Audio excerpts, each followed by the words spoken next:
One of the most amazing things is being able to eat a meal with a spoon that you've carved or someone that you love has carved. And that's really special. And so that is one of the projects that I think really connects us to the world around us and to the process of making. And so we're gonna dive in. We're gonna make a spoon today. We're gonna carve kind of a more classic spoon today, and then you can adapt it to whatever fits your needs. This is the chunk of cherry that I've already kind of split into a billet. We're gonna take this blank, and right now, if I just dove right in trying to carve with a knife, I'd be here for a long time. And so we're gonna hop over to our chopping block, and we're gonna think about the grain. We're gonna carve it radial like this, so this will be the top face. We're gonna create a nice smooth surface that I can then begin to think about, okay, what shape of spoon do I want in this block?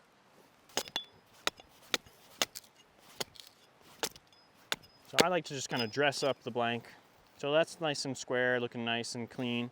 Now I'm going to create a nice flat surface on the top. The objective with this part of the process is to create a nice clean surface to be able to work with moving forward.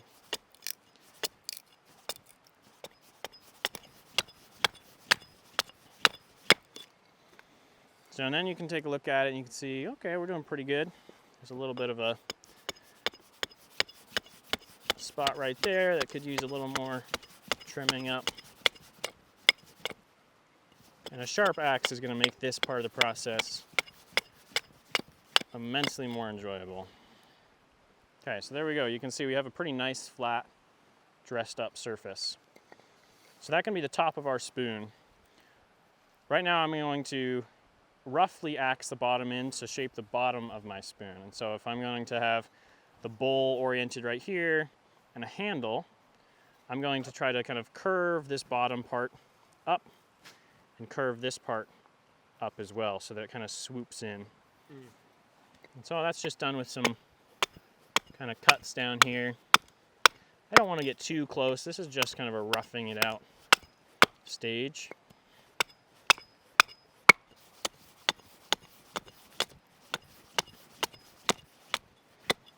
So we've got it thin down there, and now we just got to remove that ridge in the middle. I'll do the same thing where I'll make some score marks. When I get up closer to my top of the blank, I always do smaller cuts just to make sure I have more control. Now I've got a pretty nice roughed out blank, right? I'm still not quite ready to hop over to my knife, but at this point I can draw a spoon on here and feel pretty happy that I'll be able to make it happen. This is going to be our rough spoon, and we're going to carve it out. Before we just dive into carving with a knife, if I was going to try to remove a lot of this wood, it would take me a long time. So I'm going to use my knowledge of splitting to actually remove a lot of this wood. If I just took the axe and put it right here and tapped it down and split it, it would, because it's not halfway through the wood, it would probably split out this direction, but it might come down here and split through part of my bowl. We're going to create a stop cut, and then we're going to be able to split down into it. This is going to use our saw.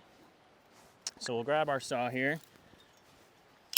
So what I'm going to do is I'm going to actually back this cut up maybe an inch up the handle. And that's going to allow me to have a little bit of a buffer so that when I'm splitting, if I do happen to tap that shoulder with the axe, I have a little bit of leeway that allows me to keep on with my original design.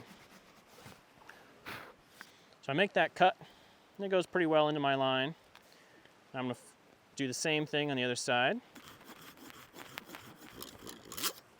There we go. Something sort of like that. Now we're going to move on to our axe work here. So I'm just going to tap up here. You can see that cut extending down. And there we go. We have that whole chunk removed. That's wood I don't have to carve with the knife anymore. And then I'm just going to gently bring this down to my line.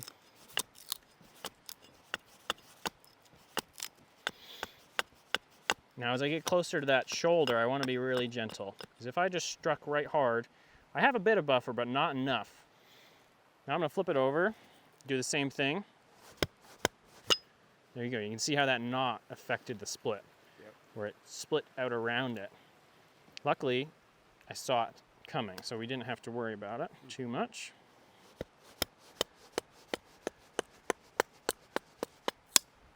Oh, there we go.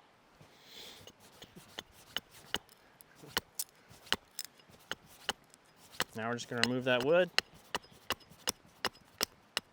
And be nice and gentle with our cuts here.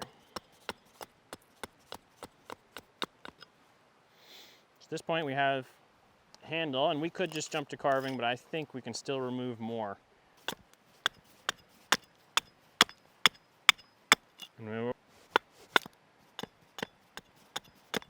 So we've axed that down.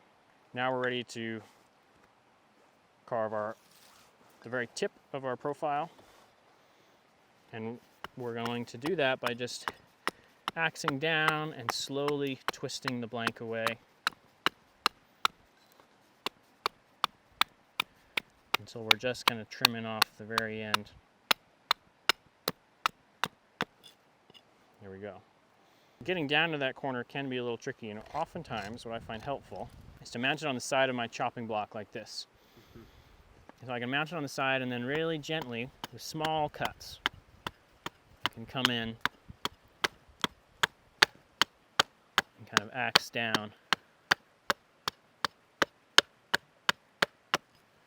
Just being really gentle, keeping everything tucked really tight so that there's no... All right, so one side's a little bit better than the other, but that's okay. That's just how it works when you're working with your chunk like that.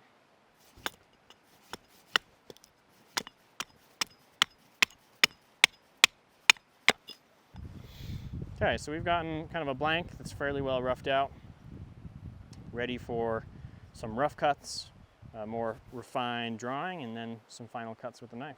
Our next step is to rough carve the surfaces so that it's a little bit closer to our final form, and then we're going to do our final cuts.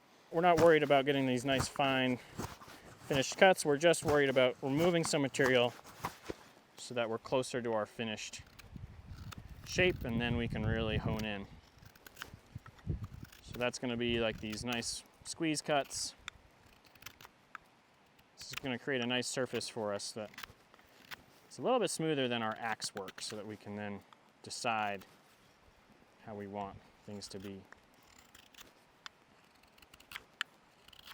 So you can see there, we've just done a really gentle kind of camber to that spoon.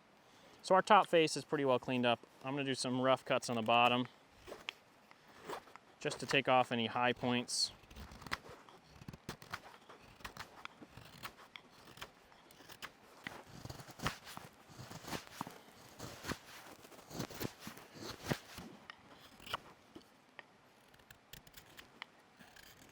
So at this point, it's a little bit more refined. Doesn't look like it just came off the axe block. And we're ready to think about our final shape for our spoon. Okay. I like to start by carving the bowl, and just working from the widest part of the bowl down towards the tip. Remembering how our grain works, we want to carve downhill. Imagining this is a mountain range, right? We're trying to carve downhill. Now I'm just going to use my pole cut. Now as I'm coming back into this spot, this is the spot that we tried to get with the axe, and it's a little bit tricky, and so we don't push it.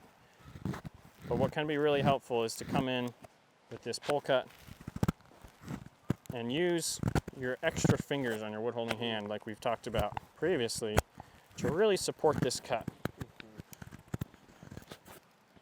When you get to a point like this, then you can switch it around, and you're almost holding this like you might hold like a water pistol, where your finger's down here, kind of on like a trigger grip. And then you can use this little swoop cut that we used with the spreader. And this little swoop cut to kind of cut down into that neck. And that creates a pretty nice smooth transition. There's going to be a little bit of back and forth here, but you do want to make sure that it's kind of smooth at this point. And I'll just kind of leave that like that for now. I'll flip over to the other side.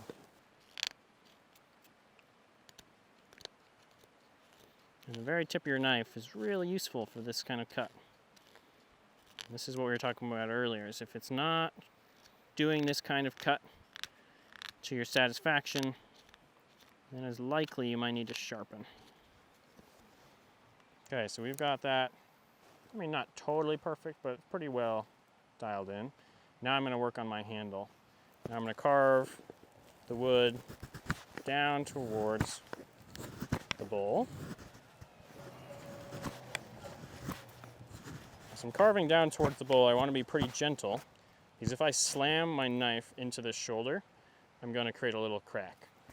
So this is a time to use a lot of control with your cut.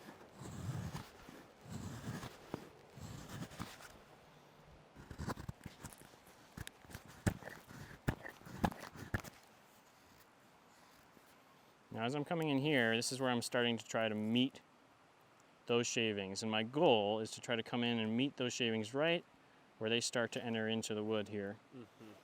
And so I'm going to do this pretty gently, and if I start to feel like I need to put a lot of pressure, sometimes what I can do is I can just twist the knife up and I can pop those shavings out. Because what I'm trying to avoid is accidentally pushing through and cutting into that part of the wood.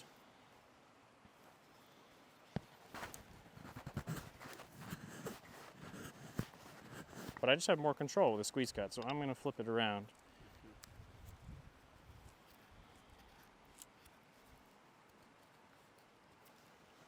And we're getting pretty good in there, where the bottom of our spoon has definitely met or gone below those shavings, and the top of the spoon hasn't quite yet. So now we're going to kind of accommodate for that. And I'm going to come back and do this little sweep cut again. Particularly with spoons, if I can extend the base of this cut, where instead of just ending right there at that corner, if I can push it further up this handle just a little bit, it's going to make that transition seem a lot smoother. Otherwise, what tends to happen is you end up having with a sharp corner where there's a little bit of fuzzy fiber, and you keep going back and forth trying to remove that fuzzy fiber, and your handle just gets thinner and thinner and thinner. And especially for beginner carvers, you can risk making your handle so thin that it cracks. So little techniques like trying to push that cut further up the handle will allow you to have a little bit more leeway and not feel like you're boxed in into that single spot. Right, so like, there we go. We've kind of created a nice smooth transition there.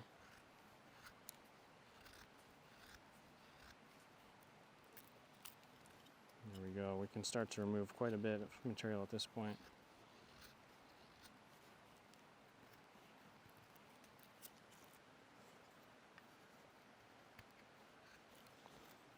And then we're going to try to get a nice smooth transition down from the shoulders here.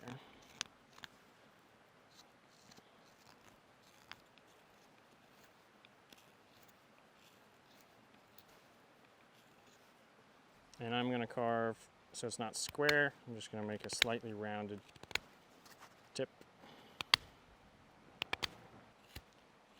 And now, what we can do is we can work on carving our top face so that we can round out some of these top face corners. And so the general process I like to follow, and you can totally switch it up if you feel like there's something that works better for you, is I like to carve my side profile like we've already done. Then I'll carve my top of my handle, so it's kind of rounded out. Then I'll carve the bottom of my handle up to meet the top. And at that point, the handle is pretty well finished. We're just kind of rounding everything out.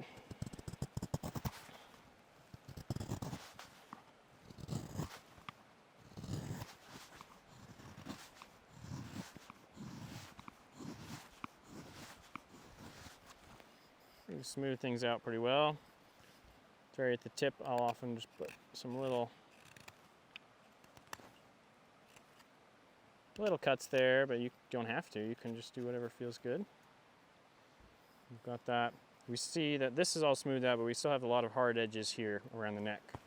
And so I'm actually going to carve those in. And I'm gonna leave those attached for now, because if I try to push those out, they're gonna actually split into the bowl. So my main priority right now is just to focus on the handle, and then that transition of handle into spoon bowl will come shortly. I just want to make sure that I get a nice smooth handle.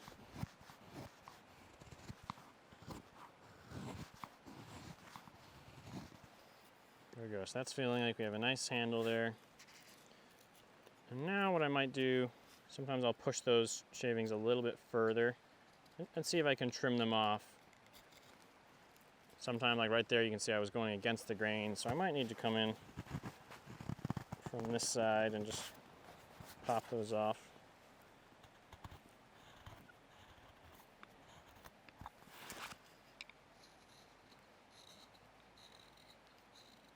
Kind of clean it up there a little bit. Okay, we got a pretty nice handle there. I'm going to carve the bottom of the handle up to meet the top.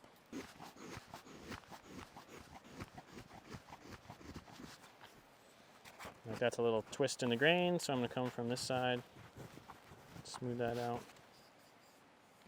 And you'll notice that I have a nice kind of rounded surface on the bottom, but I still have these hard corners. And so I'm going to see how those want to be carved. And sometimes they want to be carved like that. And other times, like this one was starting to bite. You could feel it kind of start to become a ragged cut. Sometimes it wants to be carved like this.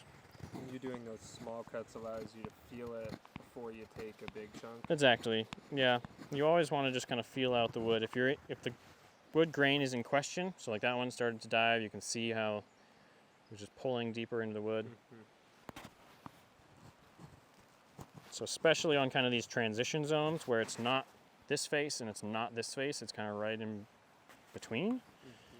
That's when I always just tend to go a little slower.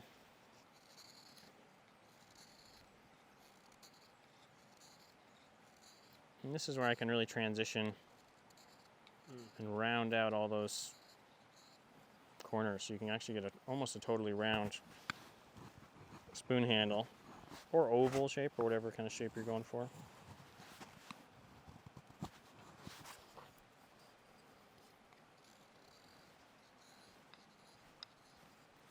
Okay, so we got a nice, pretty sturdy handle there.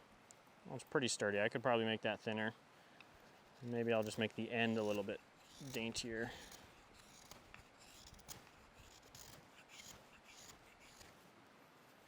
And then I'll add in a little bit of little micro cuts there just to round everything out. Okay.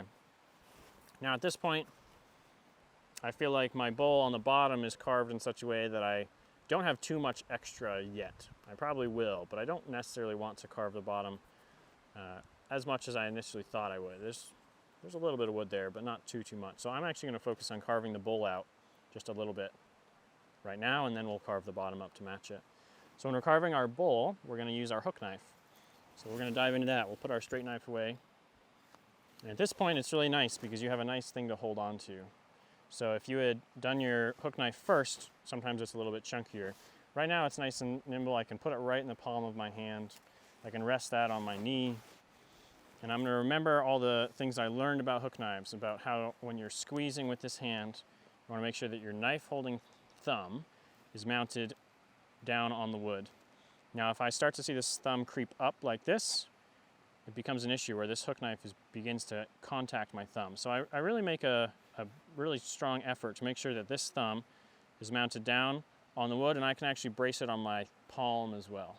So between those two, I can create a really nice solid surface. And then right in the middle of my bowl, I'm just going to take a little cut.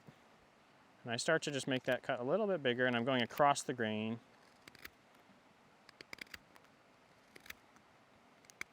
And just like digging a hole with a shovel, you begin to kind of make it a little bit wider.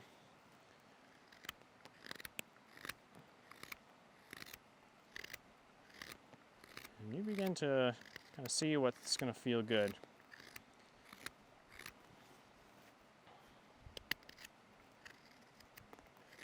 And you just take little bites. The thing with hook knives is they work really well for little bites. And at this point, I just work on kind of roughing the bowl out.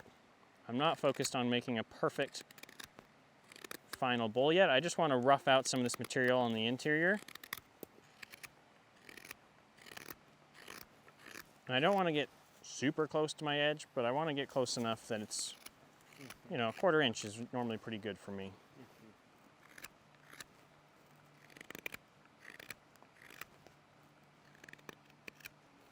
So we got a nice little bowl shape starting. Still pretty chunky, right? If I tried to put this in my mouth, it would work, right? But not super comfortable. So at this point, we're gonna work on dressing the top face of our spoon. So we're gonna put our hook knife away, actually. We're gonna get our straight knife out. And this is when we can just use this squeeze cut, and we can come in from the handle and we can make a little step down into the bowl like this. We're just going to carve down.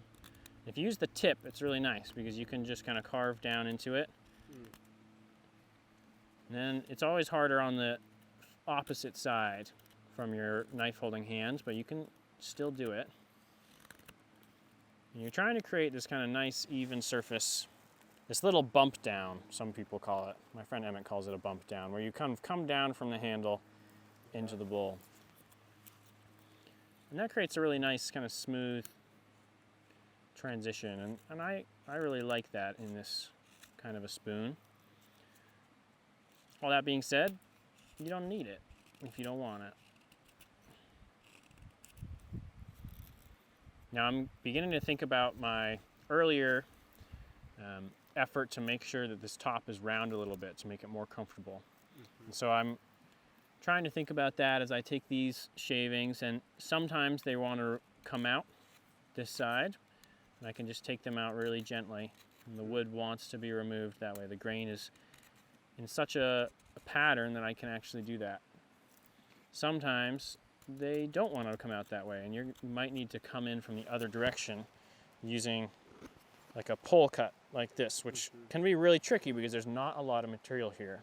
And so you want to be really gentle and make sure that you're holding everything really carefully, or you can also brace this on something solid and really carefully kind of use this lever cut like this.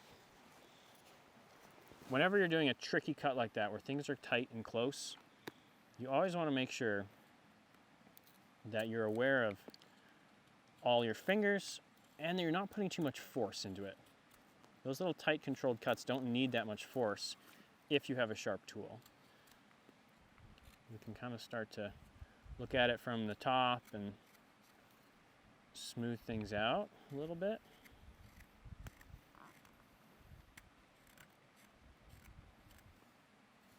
Okay, so I can look at it dead on and see, okay, I've got a little bit of a camber to it. I kind of like that. And when I look at it from the side, I also have a little bit of a swoop, and I like that as well.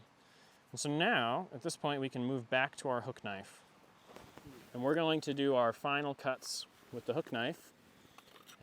You can carve it all just side to side across the grain, perpendicular to the grain, or you can also eventually begin to carve in with the grain. Side to side across the grain is generally your easiest, a good intro level. And often what I like to do is I will use this time not just to make it deeper, but first I will try to widen my hole in my spoon so that I have my final shape, my boundaries, you could say, so that I actually will widen it all the way out to my rim.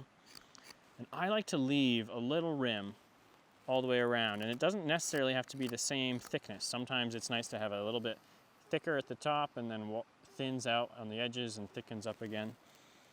It just depends on your personal preference. Generally with a hook knife, what can be challenging is sometimes there's not a clear objective with each step. And you're kind of carving, knowing that you're trying to make your bowl, but not knowing exactly how. And so dividing it up into some objectives I find can be helpful.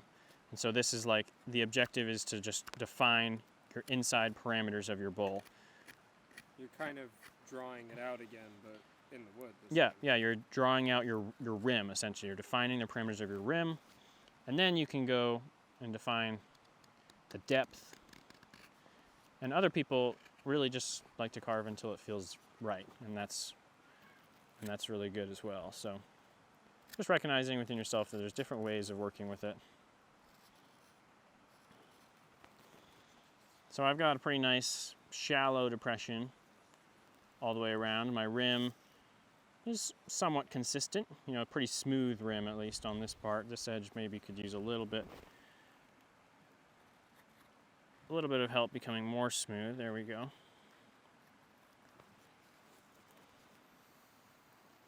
And now at this point, what I can do is, working within that rim shape that I've already established, I can just carve out wood in the middle.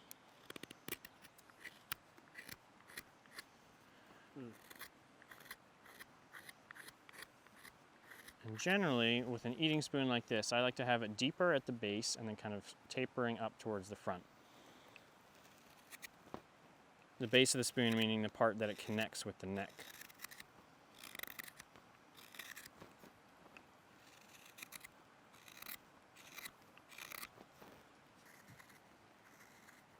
And so I'll kind of keep going, just taking little cuts until it starts to feel like everything's really smoothed out together.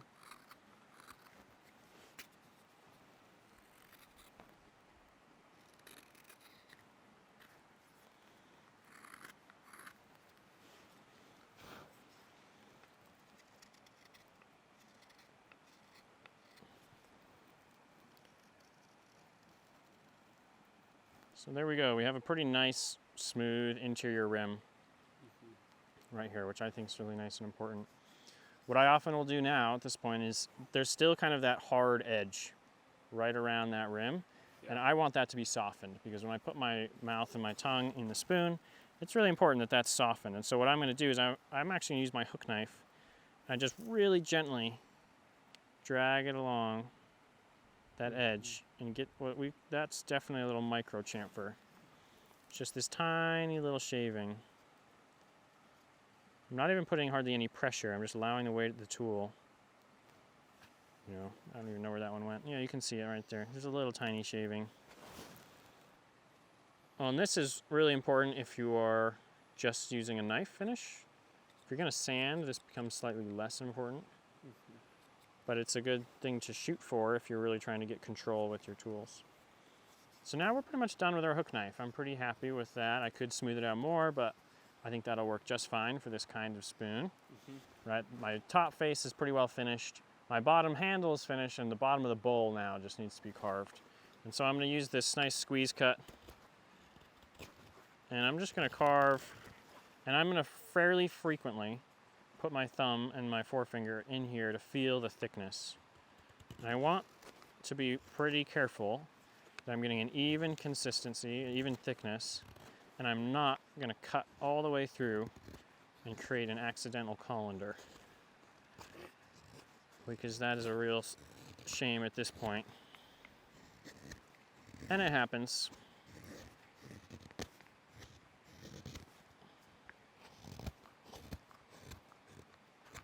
Now with this rim, I like to bring it pretty close up to the top, but not quite all the way.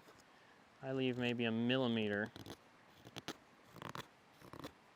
again for strength of an edge, and that is for strength. If I bring it all the way up, then that rim becomes kind of sharp, and it also becomes angular, and over time that's going to break, whereas if I can have it kind of rounded, over time that just becomes more rounded, and that generally leads to a stronger utensil in the end.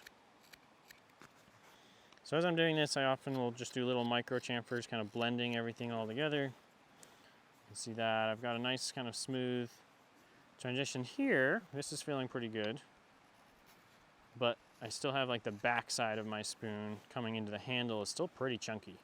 And so I'm going to address that by just gently carving down, and remembering that the grain here is actually heading downhill, so I have to carve back towards me.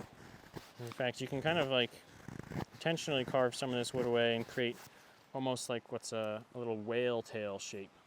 And you can see that in this spoon in particular. Sometimes you can intentionally really create a little whale tail.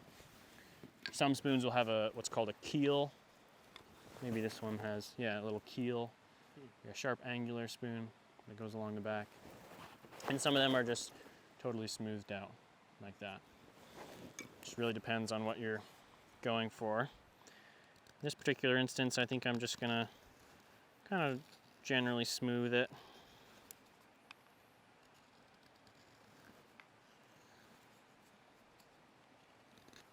This is going back to that grip where I'm holding it kind of like a water pistol or something, where I have my finger down underneath.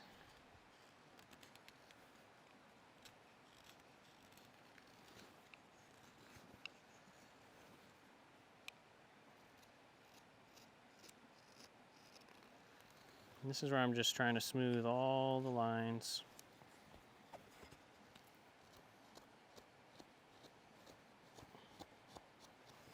So we have a pretty nice little spoon there. The last thing that I'm going to do to finish up this spoon is I still have a really hard edge all the way around the rim of my bowl. And so I'm going to take my knife tip and I'm just going to really smooth that out. Just going to take the time to create a little chamfer all the way around the edge.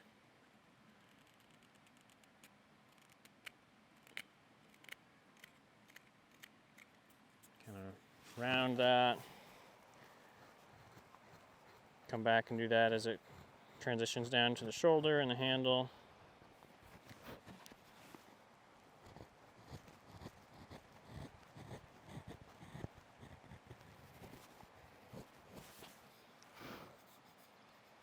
And there we go. I have a pretty nice little spoon there, and you can kind of always respond to little things. If there's a spot that you want to go back and fix, you can do that. But there we go. We have our little eating spoon. Feels good in the mouth. It's important. I think it's really helpful to actually test it. You know, if it's a spoon for somebody else, maybe not. But it is really helpful to be able to test it and see how it actually feels on your tongue and on your lips. And if it's feeling rough, then that's okay. It's teaching you something, teaching you that you can smooth something out or sharpen your tools or just make more spoons and have more practice. So as we're finishing up our utensils, whether it's a spoon or our spreader or our stirrer or anything else you're carving, we're going to begin to think about how we want to finish them and use them in the world. And finishing is one of those things that if you ask a bunch of carvers, they're all going to tell you different things, and people can have really strong feelings about it. And so I tend to generally fall in the camp of really believing that the wood is an incredible material on its own. It doesn't quite need as much help as oftentimes we think it does. And so some people will really focus a lot on putting protective finishes on their work that kind of isolates the wood from the user, and it does potentially make them last longer. Right? They'll put kind of like a coat or a polymerizing oil, so it'll like harden and create this case on it, and it creates beautiful finish. And my personal experience has been that I actually really enjoy feeling the life of the wood and allowing the wood to change over time and absorb whatever the oils from I'm eating and develop a patina. And I find that as a really beautiful process. And so my personal finishing techniques have come to kind of reflect that. And so there's lots of different methods. And so a lot of folks will carve and then they'll actually let this piece dry. So if it's green, they'll let it dry for a couple days. And then they'll take sandpaper and they'll sand it. And then when it's all smooth, they'll oil it of some kind. So that's some kind of food-safe oil. And I make my own. This is in a Burt's Bees tin, but it's not Burt's Bees. I just make my own, mixing 2 parts oil to 1 part wax. And I just melt it on a double burner on the stove. And it kind of gets this nice kind of waxy, but not, it's pretty soft, it's like a salve. If it's too hard, then it's really hard to apply. If it's too oily, then it maybe soaks up kind of a lot. And so this kind of mixture is a nice blend. And like I said, if you talk to different people, they'll all say that they have their own method, and a lot of them work, and it's really, really wonderful. It's an opportunity to try to apply what you have locally around you, and you can finish it, or you can also just eat with it. and let the wood just kind of finish itself as it dries and absorbs oils from what you eat. A word of caution, if you create something like this and you don't put any finish on it, and then you go and put it in a food that has a lot of color to it, it will absorb like a sponge some of that color. And so if I say I had some tomato sauce with this spoon, I didn't oil it at all, it would absorb some of that tomato sauce and potentially stain my spoon. That might not be a problem, and it'll probably patina over time, but just be aware that as you're finishing your products, if you don't put any finish on there, it will absorb a little bit of whatever you're eating, and develop a little bit of character in that way. My friend Emmett had something, said like the wood doesn't need our help near as much as we think it does. And I really like that. I kind of fall into that camp. And some people are just so worried that the wood's, I don't know, it's like wood's strong, wood's resilient, that's why we use it. It's like it's such an incredible material.